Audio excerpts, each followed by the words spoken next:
या व्हिडिओत आपण लीफ आणि इन्फ्लोरेसन्स याचे इम्पॉर्टंट पॉइंट्स आणि काही टिप्स आणि ट्रिक्स डिस्कस करणार आहोत. सुरुवात करूया लीफ पासून. लीफचे जे काही इम्पॉर्टंट मार्किंग्स आहेत एनसीईआरटी च्या पुस्तकातले ते तुम्ही इथे करून घेऊ शकता आणि आपण त्याचे डिटेल्स डिस्कस करूया. Leaf is nothing but the photosynthetic part of the plant आणि या लीफचे तीन मेन पार्ट्स असतात. एक म्हणजे बेस ऑफ द लीफ, त्याच्यानंतर असतो पेटियोल ऑफ द लीफ आणि त्याच्यानंतर असतो हा लॅमिना. या तिघांची काय काय खास गोष्टी आहेत त्यात आपण बघूया. तो आपण बघूया पार्ट्स ऑफ लीफ. पहिला आहे तो म्हणजे लीफ बेस, ज्याला हायपोपोडियम असं म्हणतात. दुसरा पार्ट आहे तो म्हणजे स्टॉक किंवा पेटियोल आणि ज्याला मिझोपोडियम असं म्हणतात. आणि थर्ड पार्ट आहे जो लार्जेस्ट पार्ट आहे त्याला म्हणतात लॅमिना किंवा एपिपोडियम. सो आपण ही जर ब्रांच आहे एक, दिस इज नथिंग बट द ॲक्झिल, आणि इथे जर आपण हे लीफ ड्रॉ केलं तर या लीफ मध्ये this particular part is called as base, ह्या पार्टला म्हणतात पेटियोल आणि ह्या पार्टला म्हणतात लॅमिना. समजा ह्या लीफ बेस मध्ये काही ग्रीन कलरचे स्ट्रक्चर्स प्रेझेंट असतील लाईक दिस, तर या स्ट्रक्चर्सना म्हणतात stipules. So if the stipules are present then the leaf is called as stipulate leaf, आणि जर हे स्टिप्यूल्स ॲब्सेंट असतील तर म्हणतात एक्स स्टिप्युलेट लीफ. स्टॉक मध्ये सुद्धा जर हा स्टॉक प्रेझेंट असेल, okay, if the petiole is present then the leaf is called as petiolate leaf, petiole is present. आणि जर ॲब्सेंट असेल तर it is called as sessile leaf, that is petiole is absent. ह्या lamina किंवा त्याला कधी कधी आपण ब्लेड असं पण म्हणतो, याचं स्ट्रक्चर काइंड ऑफ असं असतं, बऱ्याचशा लीव्स मध्ये आपण बघतो. सो या लॅमिना मध्ये पण तीन कंडिशन्स असतात. पहिली कंडिशन आहे ती म्हणजे डॉर्सी व्हेंट्रल. सो दोघांचंही स्ट्रक्चर हे वेगवेगळं असतं, सो त्याला म्हणतात डॉर्सी व्हेंट्रल लॅमिना, आणि हे जनरली डायकॉट प्लांट्स मध्ये दिसून येतो. दुसरा आहे आयसो बायलॅटरल.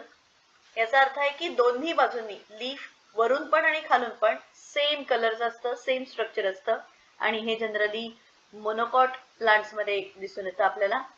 आणि तिसरा प्रकार आहे तो म्हणजे सेंट्रिक किंवा सिलेंड्रिकल. हे जनरली आपल्याला मॉडिफाईड लीव्स जसं की अनियन किंवा गार्लिक ह्याच्यामध्ये दिसून येतं. सो हे मेनली झाले पार्ट्स ऑफ लीफ. आता या लीफवर, या लीफच्या लॅमिनावर, ओके, लॅमिना किंवा ज्याला आपण एपिपोडियम असं म्हणतो, या एपिपोडियमवर जे वेन्स असतात, these veins are nothing but made up of xylem आणि फ्लोएम, व्हॅस्क्युलर बंडल्स चे बनलेली असतात. So arrangement of these veins आणि वेनलेट्सना वेनेशन असं म्हणतात. आणि वेगवेगळ्या प्रकारचे वेनेशन्स आपल्याला वेगवेगळ्या प्रकारच्या प्लांट्स मध्ये दिसून येतात. डायकॉट मध्ये जनरली रेटिक्युलेट वेनेशन दिसून येतं. हे रेटिक्युलेट वेनेशन म्हणजे नक्की काय असतं, तर आपलं नॉर्मल जे लीफ असतं, ह्या नॉर्मल लीफ मध्ये एक सेंटरला जाड अशी वेन प्रेझेंट असते and that is called as midrib. आणि मग त्याच्या बाजूला ज्या काही वेन्स असतात किंवा त्याचे जे काही ब्रांचेस असतात त्या वेन्सच्या, these are nothing but called as veinlets. Parallel venation मध्ये एक सेंट्रल मिडरिब प्रेझेंट असते आणि all the veins are parallel to each other. त्यांच्यामध्ये कुठल्याही प्रकारचं ब्रांचिंग दिसून येत नाही. So this kind of venation is called as reticulate आणि this kind of venation is called as parallel. Reticulate venation हे जनरली डायकॉट प्लांट्स मध्ये दिसून येतं आणि पॅरलल वेनेशन हे जनरली मोनोकॉट प्लांट्स मध्ये दिसून येतं. आता पुढचा पार्ट आहे तो म्हणजे टाइप्स ऑफ लीव्स. तुम्ही हे मार्किंग करून घेऊ शकता आणि मग आपण त्याचा एक चार्ट बघूया. सो आता आपण जाऊया टाइप्स ऑफ लीव्स कडे. दोन मेन प्रकारचे लीफ प्रेझेंट असतात. एक असतं सिंपल आणि दुसरं असतं कंपाऊंड. सिंपल लीफ मध्ये काही सब प्रकार, पुढचे काही सब टाइप्स नाहीयेत. सिंपल लीफ मध्ये ज्याच्यामध्ये बेस आहे, पेटिओल आहे आणि लॅमिना आहे. असं असलेलं लीफ म्हणजे सिंपल लीफ आहे. आणि कंपाऊंड लीफ मध्ये म्हणजे त्या लीफ मध्ये काहीतरी वेगळ्या प्रकारे काहीतरी चेंजेस झालेले आहेत, काहीतरी ऍडिशन झालेले आहेत, सो त्याला म्हणतात, किंवा काहीतरी मॉडिफिकेशन बेसिकली झालेले आहेत, तर ते आहे कंपाऊंड. क्लासिफिकेशन आहे कंपाऊंड लीफचे, काय टाइप्स आहेत ते बघूया आपण. कंपाऊंड लीफचे पण दोन प्रकार आहेत, ते म्हणजे पिन्नेटली कंपाऊंड आणि दुसरं म्हणजे पाल्मेटली कंपाऊंड. पिन्नेटली कंपाऊंड याचा अर्थ असा आहे, एक सेंट्रल स्ट्रक्चर असतं ज्याला रॅचिस असं म्हणतात, आणि त्या स्ट्रक्चरला अटॅच्ड ही लीव्स तिथे ग्रो होतात. छोटी छोटी लिफलेट्स असतात, ही जी छोटी लीव्स असतात त्याला लिफलेट्स असं म्हणतात, सो ती ग्रो होतात इन पिन्नेटली कंपाऊंड लीफ. आणि पाल्मेटली कंपाऊंड म्हणजे एका सिंगल पॉइंट पासनं एकापेक्षा जास्त लीव्स ग्रो होतात. So this is nothing but the palmately compound leaves. Pinnately compound मध्ये 4 टाइप्स आहेत. युनिपिन्नेट, युनि म्हणजे सिंगल, एक सिंगल ब्रांच आहे आणि त्याच्यावर डायरेक्टली लीव्स प्रेझेंट आहेत. दुसरा आहे बायपिन्नेट, नंतर आहे ट्रायपिन्नेट आणि त्याच्या पुढे आहे डिकंपाऊंड. आणि पाल्मेटली कंपाऊंड मध्ये पण पुढे 5 प्रकार आहेत, ते म्हणजे युनिफोलिएट, दुसरा आहे बायफोलिएट, तिसरा आहे ट्रायफोलिएट, चौथा आहे क्वाड्राफोलिएट आणि पाचवा आहे मल्टीफोलिएट. सो हे जे टाइप्स आहेत ते काय काय हे आपण या डायग्राम मध्ये बघूया. ही झाली पहिल्या डायग्राम मध्ये आहेत pinnately compound leaves. These are pinnately compound leaves आणि हे आहेत पाल्मेटली कंपाऊंड लीव्स. युनिपिन्नेट मध्ये पण 2 प्रकार आहेत, पेरिपिन्नेट आणि इम्पेरिपिन्नेट. पेरिपिन्नेट म्हणजे अपेक्सला 2 लीव्स प्रेझेंट आहेत आणि इम्पेरिपिन्नेट म्हणजे अपेक्सला एक सिंगल लीफ प्रेझेंट आहे. बाकी एका सिंगल रॅचिसवर अल्टरनेटली प्रत्येक पॉइंटवरनं लीव्स ग्रो होतात. नंतर आहे बायपिन्नेट. बायपिन्नेट मध्ये एक सेंट्रल रॅचिस आहे, त्या रॅचिसवर अजून वेगळे ब्रांचेस आहेत, म्हणजे सेकंडरी ब्रांचेस आहेत आणि त्याच्यावर लीफलेट्स प्रेझेंट आहेत. ट्रायपिन्नेट मध्ये एक सेंट्रल रॅचिस आहे, त्याच्यावर सेकंडरी ब्रांचेस आहेत, सेकंडरी ब्रांचेसवर टर्शरी ब्रांचेस आहेत आणि त्या टर्शरी ब्रांचेसवर लीफलेट्स प्रेझेंट आहेत. आणि डिकंपाऊंड मध्ये सेंट्रल रॅचिस आहे, त्याला फर्दर ब्रांचेस आहेत आणि फर्दर ब्रांचेस मध्ये जे लीव्स प्रेझेंट आहेत ते सुद्धा फ्युज्ड लीव्स प्रेझेंट आहेत, जसं की कोरिअँडर मध्ये असतं किंवा आपल्या कोथिंबिरीमध्ये जसं स्ट्रक्चर आपल्याला आहे डिकंपाऊंड पिन्नेटली कंपाऊंड लीफ. आणि पाल्मेटली मध्ये युनिफोलिएट जर आपण बघायला गेलो तर एका पॉइंटवरनं एक छोटं आणि मोठं असं एक सिंगल लीफ येतं. So this structure is not the typical structure, simple लीफचं स्ट्रक्चर नाहीये. So this is unifoliate palmately compound leaf. त्याच्यानंतर बायफोलिएट म्हणजे या पॉइंटवरनं 2 लीव्स बाहेर येतात. ट्रायफोलिएट म्हणजे एका पॉइंटवरनं 3 लीव्स ग्रो होतात. क्वाड्राफोलिएट म्हणजे एका पॉइंट मधून 4 लीव्स अटॅच्ड असतात. आणि मल्टीफोलिएट म्हणजे 4 पेक्षा जास्त, 5 असू शकतात, 6 असू शकतात, अँड लाईक दॅट. सो याची एक्झाम्पल्स पण इथे दिलेली आहेत. पेरिपिन्नेटचा आहे कॅसिया, इम्पेरिपिन्नेटचा आहे रोज, बायपिन्नेटचा आहे सिसाल्पिनिया, ट्रायपिन्नेटचा आहे मॉरिंगा, कंपाऊंडचा आहे कोरिअँड्रम, युनिफोलिएटचा आहे सिट्रस, बायफोलिएटचा आहे झोरिना, ट्रायफोलिएटचा आहे ओक्झॅलिस, क्वाड्राफोलिएटचा आहे मार्सिलिया आणि मल्टीफोलिएटचा आहे Bombax. Arrangement of the leaves on the stem किंवा branch is called as basically phyllotaxy. So या फायलोटॅक्सीचे काय प्रकार आहेत ते बघूया आपण. आपल्याकडे मेनली 4 प्रकारच्या फायलोटॅक्सीज आपल्याला दिसून येतात. पहिली आहे ती म्हणजे अल्टरनेट. या अल्टरनेट फायलोटॅक्सी मध्ये जर आपण पहिल्या 2 डायग्राम्स बघितल्या तर एका ब्रांचवर एका नोडवरनं जर लेफ्ट साइडला लीफ ग्रो झालेलं असेल तर दुसऱ्या नोडवरनं राईट साइडला लीफ ग्रो होतं, तिसऱ्या नोडवरनं परत लेफ्ट साइडला, चौथ्या नोडवरनं परत राईट साइडला. सो अल्टरनेट डायरेक्शन मध्ये हे लीव्स ग्रो झालेले असतात. So this is nothing but the alternate type of phyllotaxy किंवा अरेंजमेंट ऑफ द लीव्स. दुसरी आहे ती म्हणजे स्पायरल. स्पायरल फायलोटॅक्सी जर आपण बघायला गेलो तर किंवा ह्याला दुसरं अजून एक नाव आहे ते म्हणजे अपोजिट डेक्युसेट. अपोजिट डेक्युसेट याचा अर्थ असा आहे की ही डायग्राम, ही अल्टरनेटचे हे 2 एक्झाम्पल्स आहेत. स्पायरल किंवा अपोजिट डिक्युजेटचं हे एक्झाम्पल आहे. म्हणजे नक्की काय, तर एका नोडमधनं दोन लीव्स अपोजिट डायरेक्शनला ग्रो होतात, पुढच्या नोडमधनं परत दोन लीव्स अपोजिट डायरेक्शनला ग्रो होतात, पण डायरेक्शन ऑफ ही लीव्स आणि डायरेक्शन ऑफ ही लीव्स यांच्यामध्ये 90 डिग्रीचा अँगल असतो. So this is nothing but the opposite decussate. तिसरा टाईप आहे ते म्हणजे अपोजिट सुपरपोज्ड. अपोजिट सुपरपोज्ड मध्ये काय होत आहे, एका नोडवरनं दोन लीव्स दोन्ही साईडला ग्रो होत आहेत आणि दुसऱ्या नोडवरनं पण तसेच त्याच्यावर असे लीव्स दोन्ही साईडला ग्रो होत आहेत. आणि शेवटचा टाईप आहे तो म्हणजे व्हर्ल्ड. व्हर्ल्ड याचा अर्थ काय, एका नोडवरनं दोन पेक्षा जास्त लीव्स ग्रो होत आहेत. ते कुठल्याही डायरेक्शन मध्ये असू शकतात, पण दोन पेक्षा जास्त लीव्स ह्याच्यामध्ये ग्रो होतात. हे आहेत ऍक्च्युअल एक्झाम्पल्स फायलोटॅक्सीचे.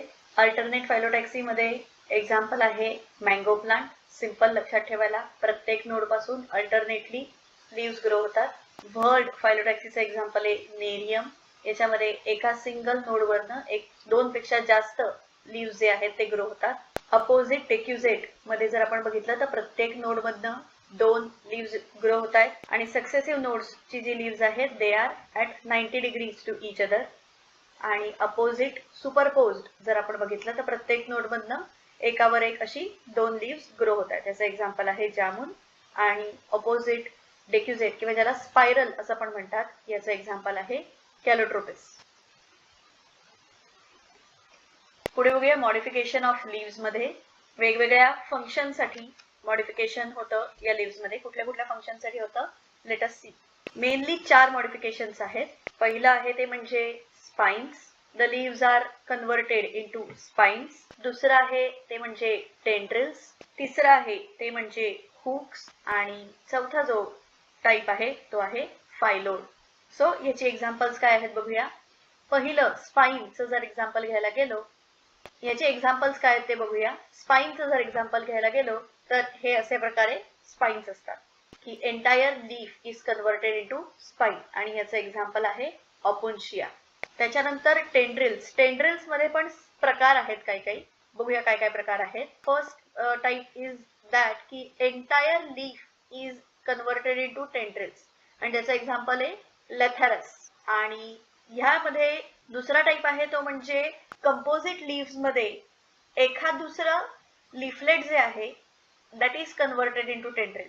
याचं एक्झाम्पल आहे पायसम सटायवम, किंवा सिंपल लँग्वेज मध्ये याला आपण टी प्लांट असं म्हणतो. पुढचा टाइप ऑफ लीफ टेंड्रिल असा आहे की only tip of the lamina is converted into tendril. So याचं एक्झाम्पल आहे ग्लोरिओसा. हे झालं थर्ड टाइप ऑफ टेंड्रिल. आणि चौथ्या टाइप्स ऑफ टेंड्रिल्स जे आहेत त्याच्यामध्ये जे स्टिप्युल्स असतात ते स्टिप्युल्स टेंड्रिल मध्ये कन्वर्ट होतात, त्यांना म्हणतात स्टिप्युलर टेंड्रिल, आणि याचं एक्झाम्पल आहे स्माइलॅक्स. पुढचं मॉडिफिकेशन आहे hooks, that is leaf hooks. Hooks याला याच्यासाठी असं म्हणतात कारण entire leaf is converted into hook like structure, आणि याचं एक्झाम्पल आहे ते म्हणजे बिग्नोनिया. याला कॅट्स नेल असं सुद्धा या प्लांटचं नाव आहे. याचं कारण असं आहे की इट लुक्स लाईक कॅट्स नेल, किंवा मांजरीच्या नखासारखं ते दिसतं, म्हणून त्याला म्हणतात बिग्नोनिया. आणि शेवटचं मॉडिफिकेशन आहे ते म्हणजे फायलोड. फायलोडचं एक्झाम्पल आहे अकॅशिया. आणि फायलोड याचा अर्थ असा आहे की एंटायर जे लीफ स्ट्रक्चर असतं ते एक हार्ड सरफेस सारखं कन्वर्ट होतं, आणि it helps in exposing the leaf maximum to the sunlight so that photosynthesis त्याचा मॅक्झिमम होऊ शकतो. सो हे झालं मॉडिफिकेशन्स ऑफ लीव्स. पुढे बघूया इन्फ्लोरेसन्स. इन्फ्लोरेसन्स म्हणजे नक्की काय, तर बेसिकली जेव्हा एंटायर शूटचा एखादी ब्रांच किंवा axis of the particular branch is converted into floral appendages, okay, आणि त्याच्यावर सक्सेसिव्ह नोड्स असतात इन्स्टेड ऑफ लीव्स, सो त्याला आपण म्हणतो की इन्फ्लोरेसन्स. जेव्हा एंटायर शूट टीप हे ट्रान्सफॉर्म होतं फ्लॉवर मध्ये, okay, it is always a solitary one. त्याला ब्रांच कुठल्याही प्रकारच्या नसतात, आणि त्या स्ट्रक्चरवर जी अरेंजमेंट असते छोट्या छोट्या फ्लॉवर्सची त्याला म्हणतात इन्फ्लोरेसन्स. सो ह्या इन्फ्लोरेसन्सचे दोन पार्ट्स असतात, एक म्हणजे पेडन्कल आणि दुसरं म्हणजे फ्लॉवर्स. सो पेडन्कल याचा अर्थ हा जो इन्फ्लोरेसन्सचा जो मेन दांडा असतो त्याला पेडन्कल असं म्हणतात. दोन प्रकारचे इन्फ्लोरेसन्सेस आपल्याला दिसून येतात. कुठले आहेत ते आपण बघूया. पहिला टाईप आहे तो म्हणजे आहे रेसिमोस इन्फ्लोरेसन्स आणि दुसरा टाईप आहे तो आहे सायमोस इन्फ्लोरेसन्स. रेसिमोस इन्फ्लोरेसन्स आणि सायमोस इन्फ्लोरेसन्स. आता हा चार्ट बघताना it is going to help us in differentiating between racemose आणि सायमोस प्लस त्यांच्या कॅरेक्टरिस्टिक्स असं पण आपण बघणार आहोत. सो पहिला पॉइंट रेसिमोस मध्ये आहे तो म्हणजे या इन्फ्लोरेसन्सची जी ग्रोथ आहे ती इनफायनाइट ग्रोथ आहे किंवा ज्याला आपण अनलिमिटेड म्हणतो. कारण याचं जे स्ट्रक्चर असतं इन्फ्लोरेसन्सचं इट इज लाईक दिस. म्हणजेच इथे जो टर्मिनल बड आहे, टर्मिनल फ्लोरल बड जो आहे तो कधीच फ्लॉवर मध्ये कन्वर्ट होत नाही. खालचे जे बर्ड्स असतात आजूबाजूला लॅटरल जे बर्ड्स प्रेझेंट असतात त्यांचंच कन्व्हर्जन होतं फ्लॉवर्स मध्ये. वेअर एज टर्मिनल बर्ड जो आहे तो कधीही फ्लॉवर मध्ये कन्वर्ट होत नाही. त्याच्यामुळे ह्याची जी ग्रोथ आहे या इन्फ्लोरेसन्सची ही इनफायनाइट आहे किंवा अनलिमिटेड आहे. वेअर एज सायमोस इन्फ्लोरेसन्स कसा असतो तर टर्मिनल बड गेट्स कन्वर्टेड इनटू फ्लॉवर आणि मग त्याच्या खाली जे काही उरले सुरले बर्ड्स असतील ते सुद्धा फ्लॉवर मध्ये कन्वर्ट होतात. सो बेसिकली सायमोस इन्फ्लोरेसन्सची जी ग्रोथ आहे ती फायनाइट आहे किंवा ज्याला आपण म्हणतो लिमिटेड आहे. दुसरा पॉइंट जसं आता आपण ह्या डायग्राम मध्ये बघितलं की apical bud is always free आणि सायमोस इन्फ्लोरेसन्स मध्ये अपायकल बड जो असतो it is terminated into flower. पुढचा पॉइंट जर आपण बघितलं तर फ्लॉवर्स जे असतात फ्लॉवर्स आर इन ॲक्रोपिटल सक्सेशन आणि सायमोस इन्फ्लोरेसन्स मध्ये जर थर्ड पॉइंट आपण बघितला तर फ्लॉवर्स जे असतात ते बेसिपिटल सक्सेशन मध्ये असतात. ॲक्रोपिटल सक्सेशन आणि बेसिपिटल सक्सेशन याचा अर्थ असा आहे की म्हणजे एपेक्स कडनं बेस कडे ज्यांची ग्रोथ होते तो झाला बेसिपिटल सक्सेशन आणि बेस कडनं एपेक्स कडे ज्या फ्लॉवर्सची ग्रोथ होते तो झाला ॲक्रोपिटल सक्सेशन. आणि शेवटचा पॉइंट आहे की order of opening of flowers. Racemose inflorescence मध्ये ती आहे सेंट्रीपिटल आणि सायमोस इन्फ्लोरेसन्स मध्ये ऑर्डर ऑफ ओपनिंग आहे सेंट्रीफ्युगल. सो सेंट्रीपिटल सक्सेशन याचा अर्थ असा आहे की जर आपण टॉप व्ह्यू बघितला सर्क्युलर स्ट्रक्चर आपल्याला दिसेल इन्फ्लोरेसन्सचं आणि सेंट्रीपिटल याचा अर्थ बाहेरच्या सर्कम्फरन्स मध्ये असलेली फ्लॉवर्स आधी ग्रो होतील, आधी ओपन होतील आणि त्याच्यानंतर टुवर्ड्स द सेंटर जी फ्लॉवर्स असतात ती नंतर ओपन होतील. वेअरएज सेंट्रीफ्युगल ओपनिंग मध्ये काय होतं सेंटरची जी फ्लॉवर्स आहेत ती आधी ओपन होतील आणि मग नंतर बाहेरच्या सर्कम्फरन्सची जी फ्लॉवर्स आहेत ती नंतर ओपन होणार आहे. So this is centripetal order of opening in racemose आणि centrifugal order of opening in cymose. Racemose आणि सायमोस यांचे एक्झाम्पल्स काही जर सांगायचे झाले तर रेसिमोसचं एक्झाम्पल आहे सेस्बानिया, त्याच्यानंतर ट्रायफोलियम आणि ब्रासिका. वेअरएज सायमोसचं जर एक्झाम्पल घ्यायचं झालं तर सायमोसचे एक्झाम्पल आहेत सोलॅनम, त्याच्यानंतर डायंथस, बेगोनिया आणि टीक. सो हे झाले काही एक्झाम्पल्स.